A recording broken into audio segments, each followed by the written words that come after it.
l'occasion pour toi de transformer, de nous changer, Seigneur Dieu. Merci pour ta présence. Merci pour l'accomplissement de ta parole dans Matthieu chapitre 18, verset 20. Merci pour l'accomplissement de Tu as déclaré dans ta parole, dans ce verset, là où deux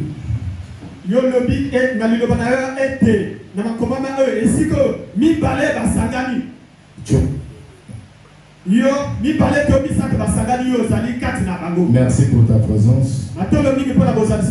Merci pour ta parole.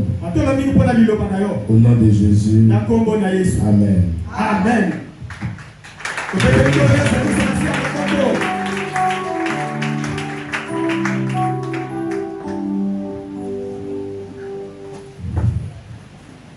C'est un honneur toujours de parler de la part de Dieu.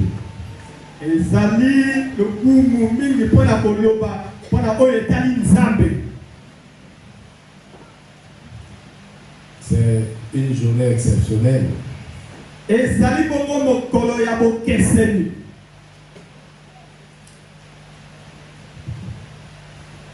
Nous allons donc parler du temps. Le temps. Amen. La Bible déclare dans Ecclésiaste chapitre 3, au premier verset, il y a un temps pour toutes choses.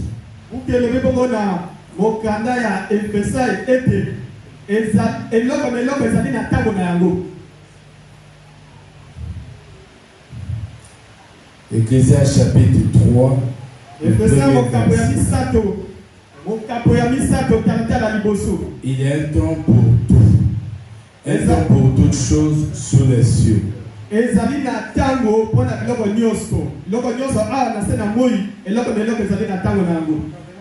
Et nous allons prendre aussi le verset 11. La Bible nous dit, il fait toutes choses bonnes en son temps. Même il a mis dans leur cœur la pensée de l'éternité. Bien que l'homme ne puisse pas saisir l'œuvre que Dieu fait.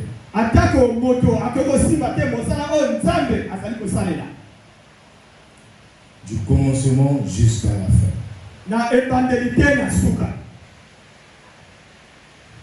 Le mot temps utilisé ici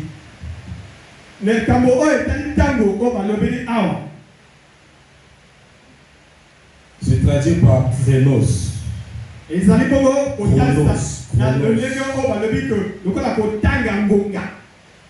Mais dans le temps qui est prévu, Dieu a son temps. Et au verset 11, on nous parle du temps, pas le temps de Dieu, mais le temps de la chose.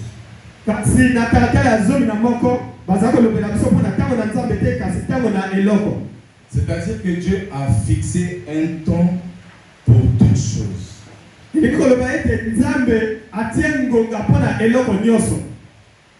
Tant que ce temps-là n'est pas arrivé, tu peux beau faire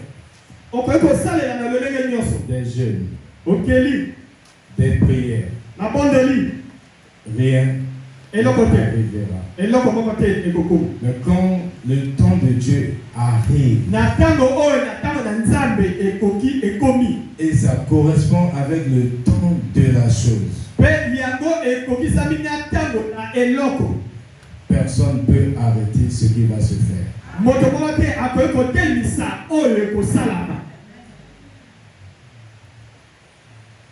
Tout à l'heure, vous m'avez dit j'ai 45 minutes, mais je ne vois pas l'heure, je ne sais pas comment on va faire. Ah, d'accord. Que Dieu vous bénisse. Quand nous lisons dans Galates chapitre 4, Ntango tozali kotanga na buku ya Galate mokapo ya mine. Galates 4. Buku ya Galate mokapo ya mine.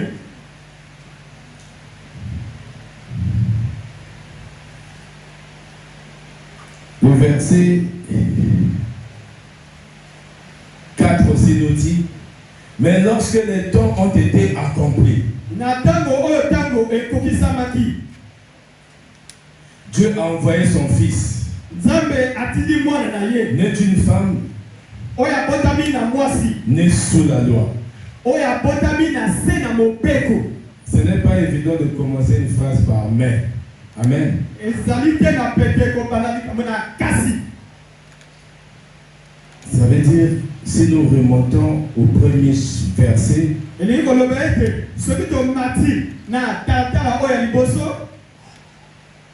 ça commence par or. Or, aussi longtemps que l'héritier. Cela, c'est pas toujours bon pour notre éclairage, notre éclaircissement.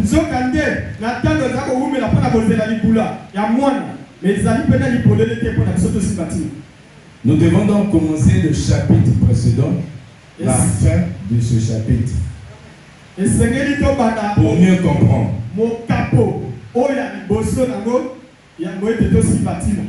Pourquoi, quand nous tombons sur ce passage, nous voyons que ça commence par mais. S'il y a un mais, ça veut dire qu'il y a quelque chose avant. Et quand on remonte, on voit or. S'il y a or, donc on a dit quelque chose, il y a une valeur qui est avant. Donc nous commençons le dernier verset du chapitre précédent, qui est donc Galates chapitre 3, le verset 29. Et nous lisons au nom du Seigneur.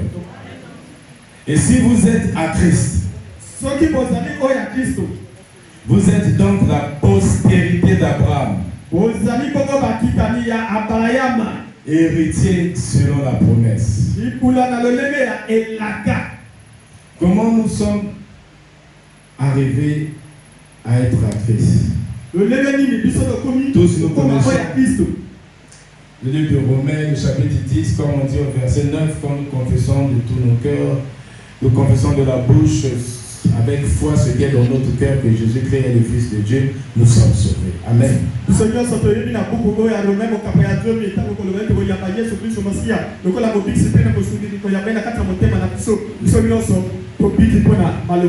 Nous mettons ce passage au frais que nous venons de lire de Galates, chapitre 3 et le chapitre 4.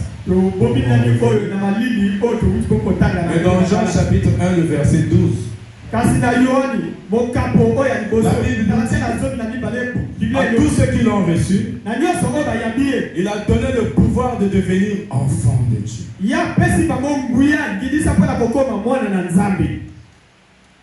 On est enfant de Dieu. Et si nous sommes enfants, nous voulons tous donc ne pas rester bébés.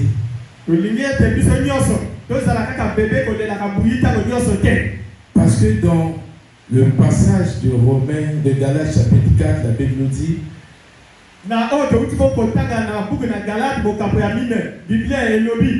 si aussi longtemps que l'héritier de la promesse est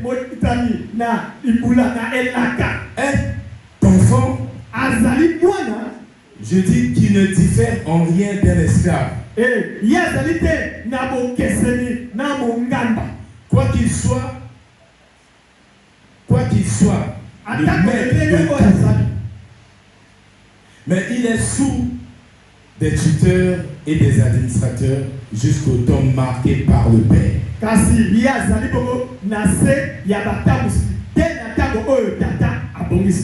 Tant que le temps marqué n'est pas arrivé, l'enfant qui est comme un bébé ne peut rien faire par lui-même. Quand bien même il est propriétaire de quelque chose. Parce que dans Jérémie chapitre 1, le verset 5,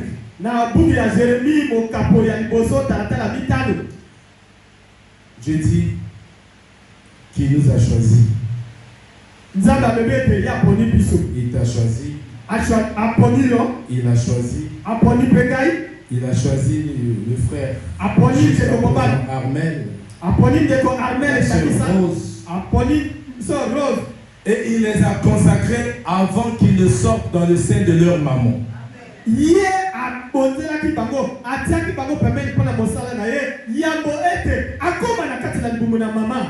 Je ne sais pas si quelqu'un comprend quelque chose. Mais la Bible dit aussi longtemps que l'héritier, donc l'enfant qui a été consacré dans le sein de sa maman,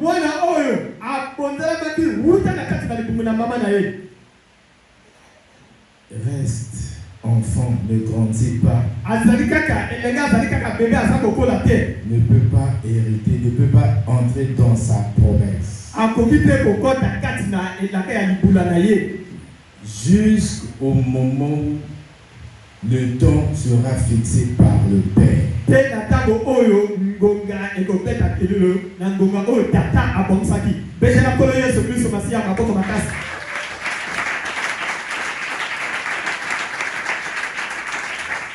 Le verset 4 nous dit, mais lorsque les temps ont été accomplis,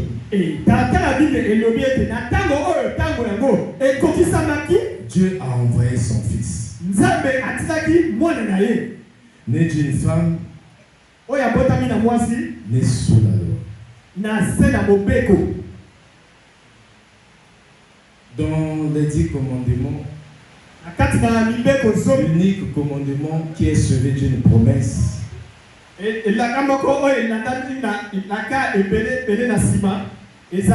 c'est celle d'honorer tes parents.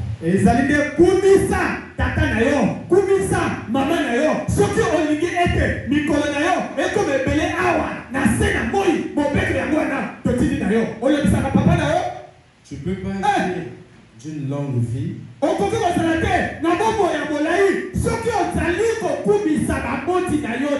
si tu n'as pas une bonne vie.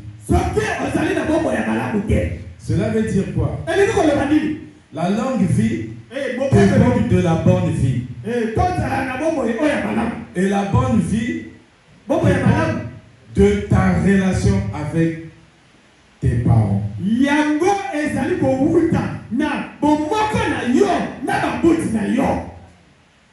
Quand nous naissons de nouveau, nous avons une nouvelle naissance. Comme l'expression le dit, nous naissons d'en haut. La nouvelle naissance, c'est la régénération. Tu n'es plus né de ton père biologique.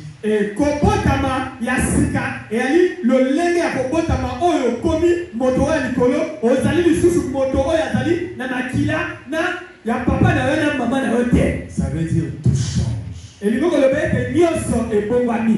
Tu as un père biologique.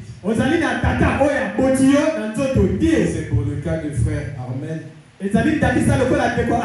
C'est papa Onyange. Mais quand tu nais de nouveau, tu as maintenant Dieu n'est plus ton simple créateur, il devient ton papa.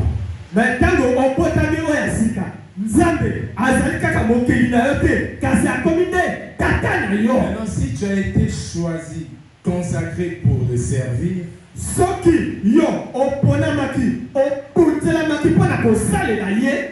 Dieu t'envoie sous les pieds d'un père.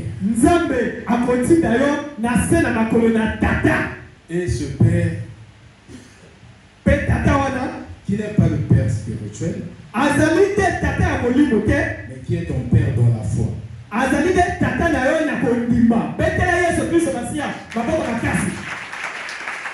Et si tu honores ce père, tu auras une longue vie. Tu ne peux pas avoir, comme j'ai dit, une longue vie sans avoir une bonne vie. Comme Jésus disait, il ne fait que faire ce qu'il a vu faire son père.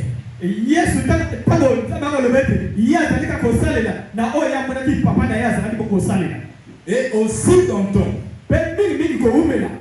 que le temps n'est pas, les temps ne sont pas accomplis. Ton père ne peut pas te libérer. Ton père ne peut pas te faire père. Et quand les temps ont été fixés, les temps sont accomplis, ton père te confie les responsabilités.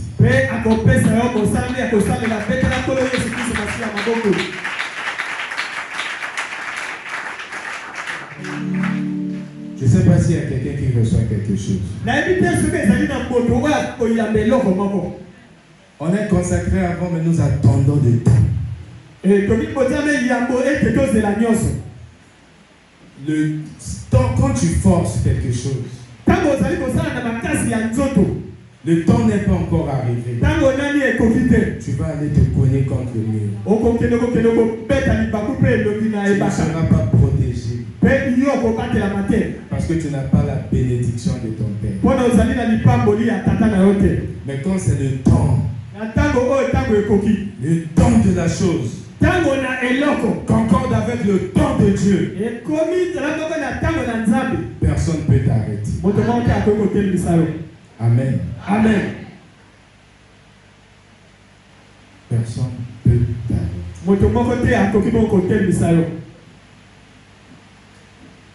Quelqu'un peut penser que Dieu l'a oublié.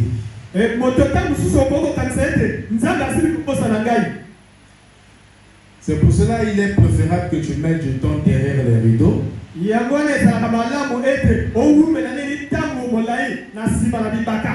que de mettre le temps devant les rideaux.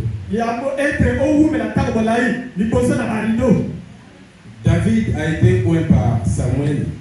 David va Samuel très jeune à l'âge de 12 ans. Pour monter sur son trône, il fallait une certaine obéissance. Si on avait dit à David que quand son père l'envoyait déposer des sandwichs à Eliab, son grand frère qui était au front contre Goliath, c'était pour qu'il arrive au trône, il n'allait pas croire. Il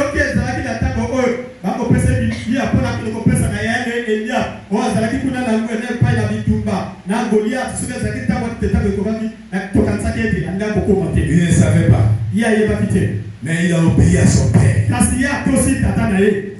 Et à quel moment il a obéi à son père? Quand il a mis du temps sur les montagnes, dans des savanes, en train de protéger des bêtes, les brebis de son père. C'était pas ses brebis. Les brebis de son père. Et son père lui demande d'aller déposer les sandwichs. Et quand il arrive, il rencontre son Goliath. Mais il n'a pas tué Goliath avec les armes du roi Saül.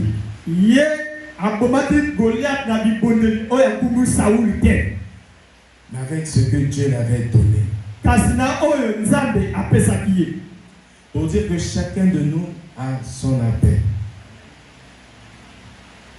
Mais pour rentrer dans ton appel, tu dois passer par un chemin, par une route.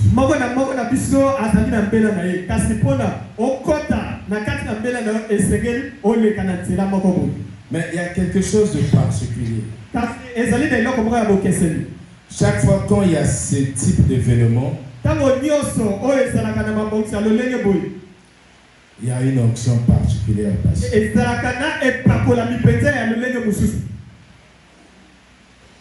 Je vais parler à quelqu'un.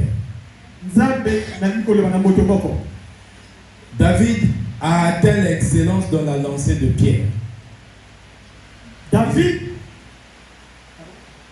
Il a atteint l'excellence dans la lancée de pierre. Parce qu'il tuait les animaux, tout ce qu'il protégeait c'était avec la lance-pierre.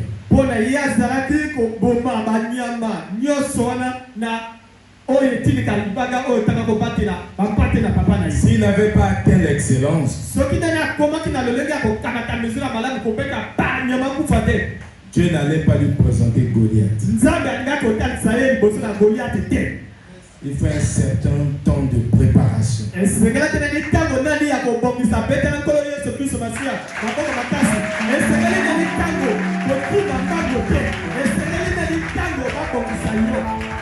Et le temps de préparation ne dépend pas de toi. Ce temps a été fixé par le Père.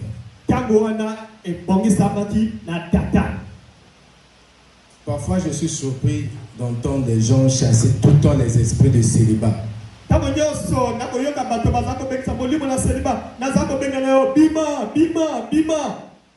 C'est pas mauvais. Tout état de célibat n'est pas toujours causé par un mauvais esprit.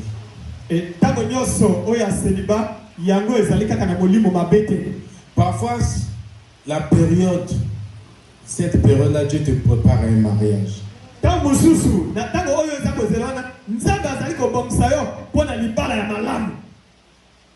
Mais quand tu veux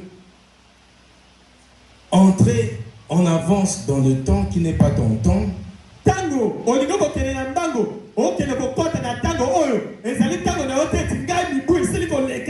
c'est là où il y a des divorces sur divorces.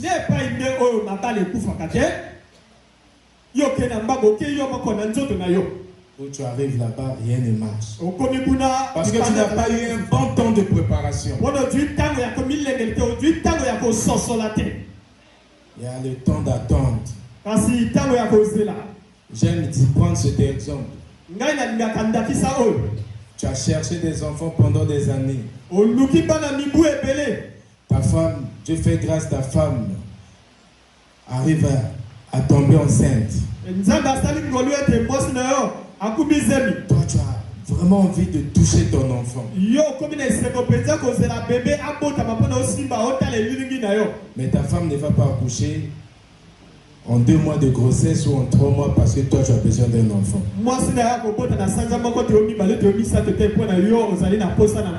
Le temps fixé par la grossesse est de 9 mois.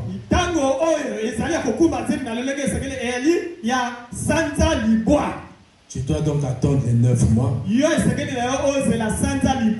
pour recevoir ton enfant. Mais quand nous lisons Matthieu chapitre 15, verset 21,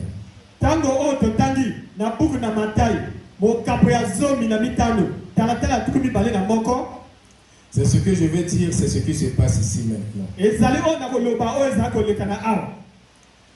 y a une onction de l'accélération. Il y a une onction particulière qui se dégage ici. Parce que Dieu est souverain.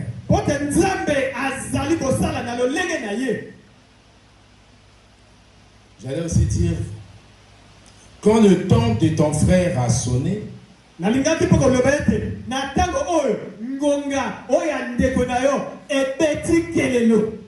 c'est-à-dire qu'il faut savoir se réjouir ou célébrer les succès des autres.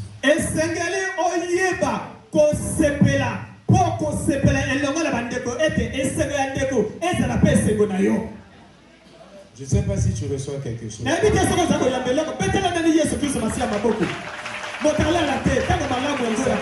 faut savoir célébrer, te réjouir du succès des autres. Quand Dieu a béni l'autre, dis-toi que c'est toi qu'on a béni au travers de l'autre.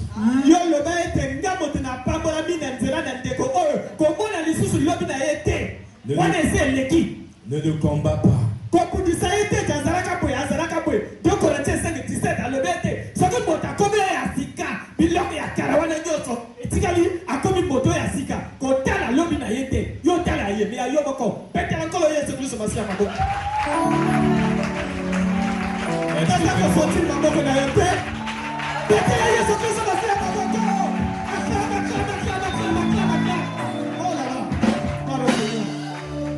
Excusez-moi.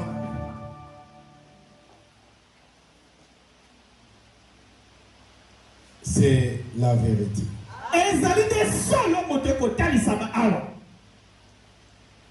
Quand tu es mandaté, tu fais ce que le mandataire te demande de faire.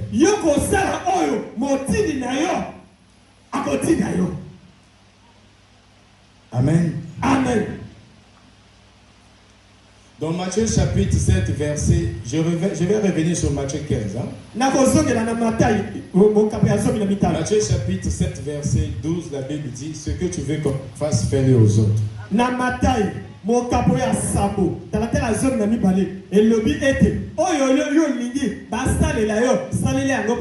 Ça veut dire que inconsciemment, tout ce que nous faisons aux autres, c'est ce que nous voulons qu'on nous fasse. Même si tu ne sais pas, même si tu ne le dis pas, la Bible dit que c'est des lois et des prophètes. Ça veut dire quoi? Que ça va toujours s'accomplir. Si tu as compris, tu as la révélation de ce passage. Ce que tu vas faire aux autres, c'est seulement se réjouir de leur succès, de leur réussite. Ça arrive aussi.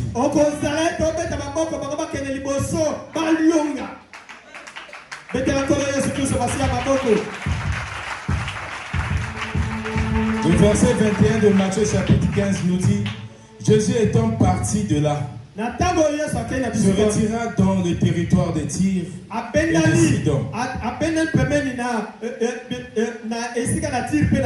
Et voici une femme cananéenne qui venait de ces contrées.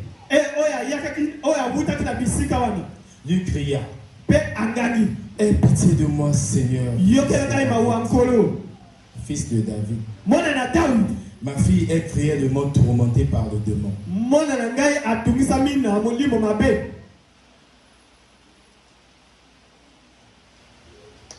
Il ne lui répondit pas un mot.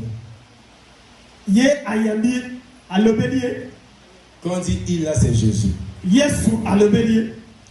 Et ses disciples approchèrent et lui dirent avec insistance,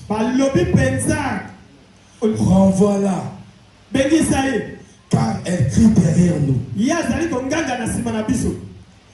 Il répondit, je n'ai été envoyé qu'aux brebis perdues de la maison d'Israël.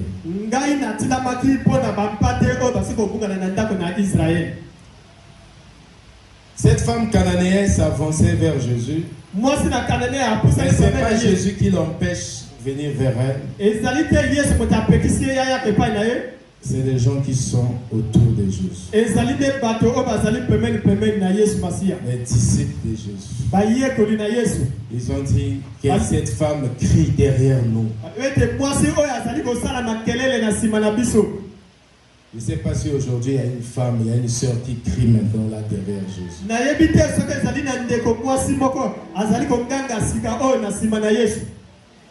Le temps, la foi peut accélérer le temps. Amen. J'ai parlé du temps de Dieu. J'ai parlé du temps de la chose. Mais je vais parler du temps qui dépend de la foi. C'est pour ça que j'ai pris cet exemple. Parce que Dieu veut bénir quelqu'un aujourd'hui.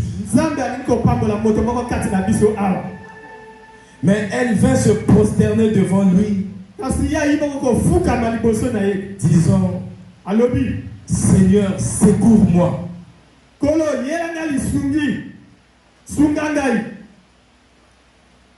Il répondit, il n'est pas bien de prendre le pain des enfants et de jeter aux petits chiens. Si ça aurait été toi, aujourd'hui à la place, écouter ce genre de réponse à ton pasteur, na lolenge ya eyano ya ndenge wana lobelango na obateli pate na yo. Mets-toi à la place de cette femme cananéenne. Yo zalana ni le sika ya mwasi o ya Canada oyo. Qu'est-ce que tu vas pas dire? Nini yo kolobela te? Le pasteur Thierry ne m'aime pas. Obateli pate Thierry aninga te. Comment il peut me parler ainsi? Lolenge ni ya kolobela ngai boyo. Vous savez, quand vous avez le mandat, Jésus respectait son mandat. Oyebi tango zali na etinda Yesu azalaki ko Jésus n'était pas encore passé sur la croix. Yesu alekaki na ekulusu te. La visitation était seulement pour les Juifs. Ce n'était pas pour les Cananéens. Parfois, vous ne savez pas pourquoi le pasteur répond comme ça. C'est pas dans sa juridiction. Ça ne fait pas partie de son mandat. Et on ne peut pas donner la nourriture des hommes aux petits chiens. Ça veut dire que le temps n'était pas encore arrivé pour que Jésus puisse guérir les gens qui n'étaient pas d'Israël. Le peuple qui était en dehors du peuple d'Israël. Surtout pas les Cananéens. Il n'est pas bien de prendre le pain des enfants et de le jeter aux petits chiens.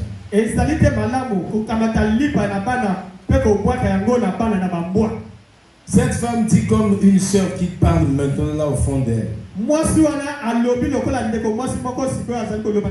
Seigneur, dit-elle. Mais les petits chiens mangent les miettes qui tombent de la table de leur maître. Il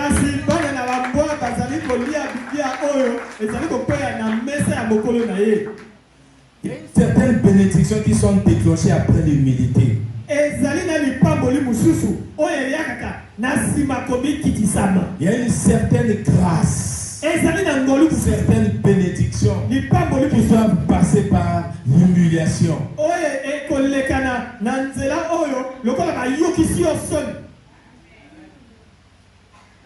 Cette femme avait une grande foi. Alors Jésus lui dit, femme, ta foi est grande. Qu'il te soit fait comme tu veux. Et à l'heure même, sa fille fut guérie. C'était pas le moment. C'était pas le moment.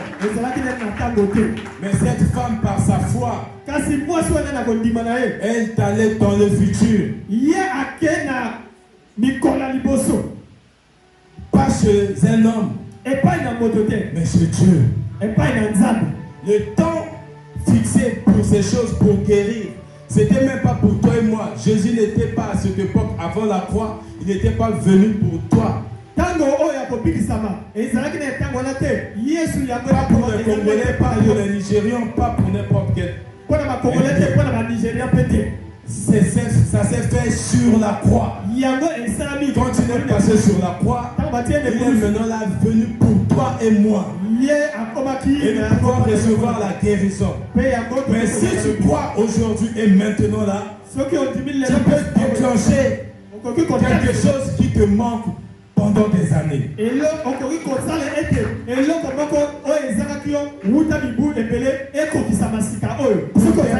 Pour terminer, Jean chapitre 2.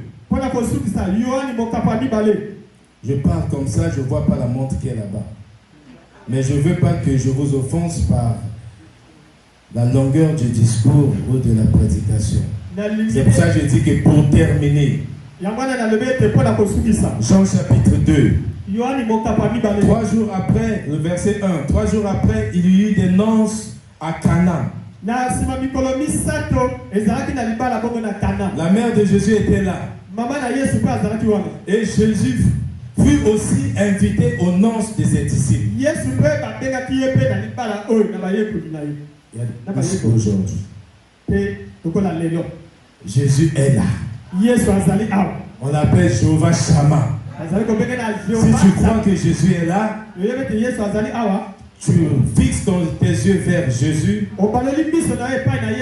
et tu vas recevoir ce que tu veux.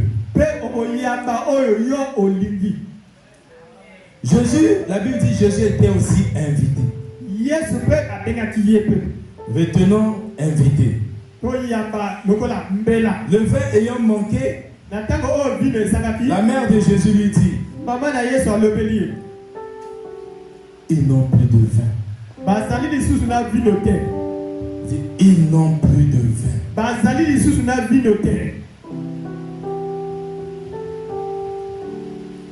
Jésus lui répondit, femme, qu'y a-t-il entre toi et moi?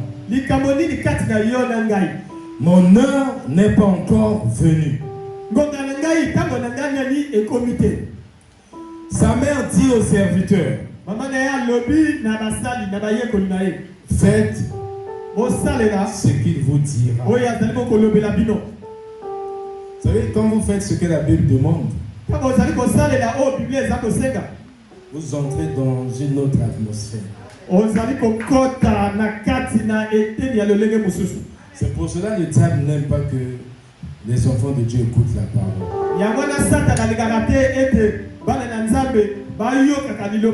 Parce que quand vous écoutez la parole, ça va vous pousser à méditer à la parole. Et quand vous allez méditer à la parole, vous allez chercher à agir selon la parole. Et c'est là où la Bible dit, c'est alors que vous réussirez. C'est alors que vous serez du succès dans toutes tes entreprises. Josué chapitre 1 verset 8.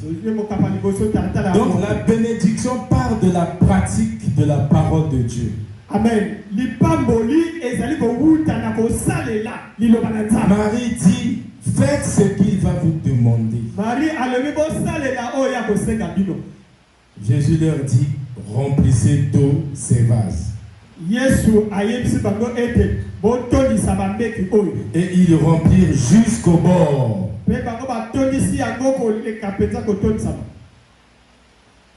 Le verset 7. Jésus leur dit, remplissez d'eau ces vases. Et ils les remplirent jusqu'au bord. Il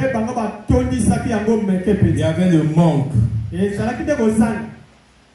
Mais quand ton manque n'arrive pas encore à son bord, tu ne peux pas posséder ce qui te manque.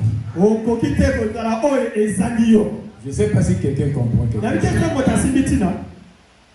Il n'y avait pas de vin. Mais pour avoir le vin, il fallait qu'on remplisse d'eau. L'eau, c'est naturel. L'eau est naturelle.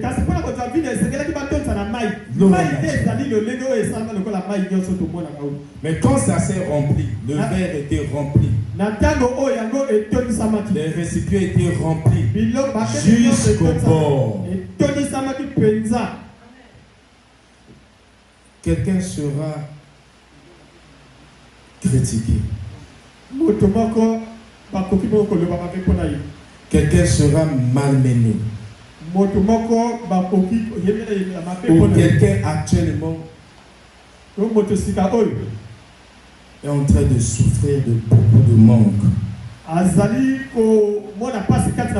ton humiliation va se présenter devant tout le monde,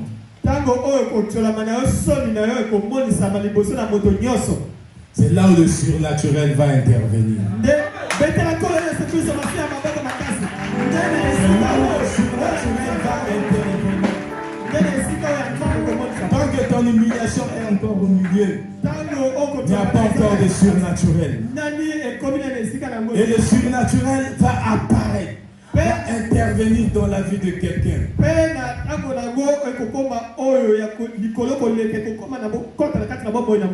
Le surnaturel.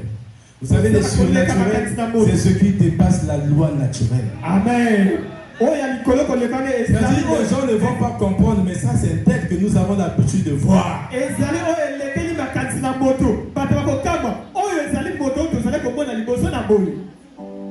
Le surnaturel. Et quand il y a ces onctions, quand il y a des programmes spécifiques, quand il y a des nonces, quand il y a des fêtes, quand il y a des cérémonies où le ciel fête, faites très attention.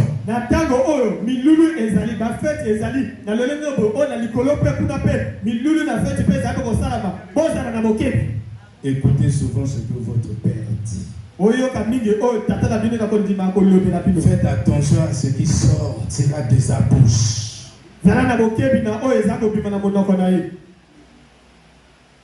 Faites attention.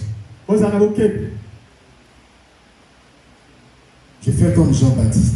Faites attention de ce qui va sortir de sa bouche. Marie a dit, faites ce qu'il va vous demander de faire.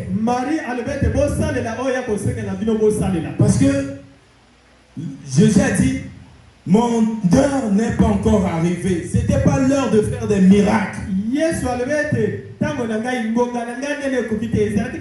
Et comme Marie l'a dit, ses serviteurs l'ont obéi. Et il y a eu le surnaturel. Si quelqu'un croit en cette parole, il ne va même pas arriver à sa maison. Avant d'arriver à sa maison ce soir, si tu avais quelque chose qui te bloquait, on va t'appeler.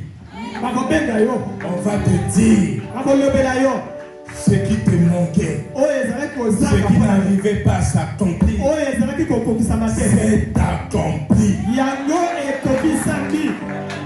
Mais si tu le crois, moi je crois. Parce que Dieu l'a dit.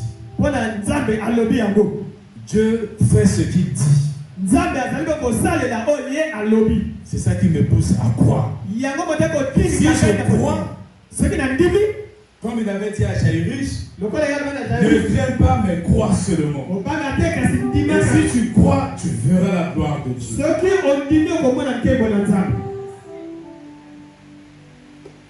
Amen. Amen. Qui croit au surnaturel? Apparemment, les gens ne croient pas. Tu ne peux pas suivre Jésus et ne pas croire au surnaturel.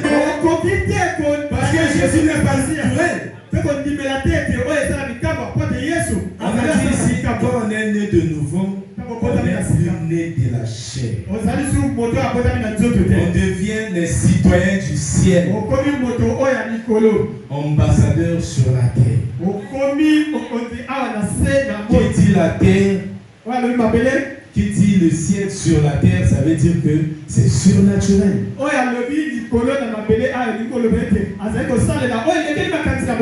Ce qui empêche le surnaturel dans la vie des chrétiens,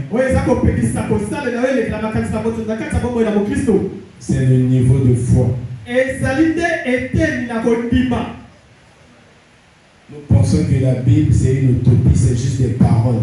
Or c'est la vérité éternelle. Tout ce que Dieu dit, Dieu le fait. Il dit dans Isaïe chapitre 55, le verset 10, ma parole est différente de votre parole. Et ma pensée est différente de votre pensée. Et ma parole est comme l'eau de pluie. Ça ne peut pas me révéler sans avoir accompli ses effets. Maintenant tu peux te lever. Je déclare les effets de la parole de Dieu dans la vie de quelqu'un. Tu peux te lever, tu peux te lever. Tu peux te lever. Je déclare les effets de la parole de Dieu dans la vie de quelqu'un. La puissance de la parole dans la vie de quelqu'un. Et si tu crois, tu le reçois. Merci parole, Seigneur Dieu, pour ta parole de ce soir. Laisse que ta parole que tu as sémée en nous, comme une graine, pousse, grandit en nous et donne des fruits pour notre croissance spirituelle, afin que nous puissions être agréables et que nous possédons au temps marqué tout ce que tu nous as donné sur la croix. Parce que sur la croix, tu as déclaré tout est accompli. Merci pour la croix, merci pour ces paroles et que merci pour la direction et le leadership pour le reste de ce programme. Au nom puissant de Jésus-Christ de Nazareth, nous disons Amen. Amen.